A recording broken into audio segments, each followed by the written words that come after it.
Something we see quite often in the gym, in a lot of our assessments, is a lack of foot control, which typically leads to leaking power or even a soft tissue injury. When we see the lateral toes scrunch or flicker during a simple task like a lateral step down, it's usually an indicator that the big toe isn't doing enough work or working properly. In that instance, we start training flexor hallucis longus to operate without scrunching or flaring or flickering of the lateral toes. Once we've established flexor hallucis longus in an isolated pattern, we build it into a more functional pattern like this slant board calf raise seen here.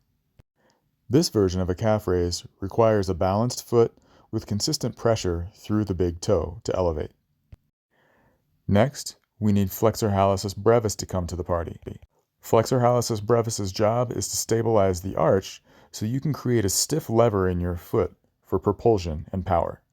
With the band placed beneath the ball of the big toe, your arch really lights up. Now that we've established flexor hallucis brevis in a push pattern, we really want it to involve stabilizing the arch in a hinge pattern. This allows us to stabilize the arch and the balanced foot with movement through the hip so that the foot and the hip are forced to communicate with each other. And just so we know your body's not being a sneaky cheater, we put you in a similar position with our surface EMG so we know that that stance hip is really lighting up and coming to the party. The next part of the process is where we really start putting athletic assessments together, where we check out your movements and making sure that your foot and your hip are where we need them to be. Finally, we put you in a position where your foot and your hip have to mimic or recreate the demands of your sport, in this case, running.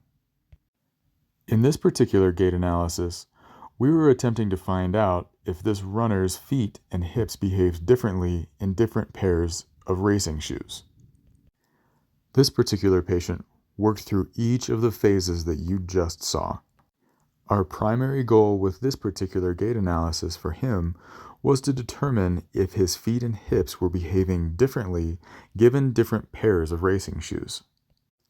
Ultimately, the work that we had done as described in the earlier portions of this video didn't change his mechanics given a certain pair of shoes, but it did give him a certain amount of comfort, feeling of stability, and control regardless of which pair of shoes he was wearing, which he didn't report at an earlier gait analysis before starting this work.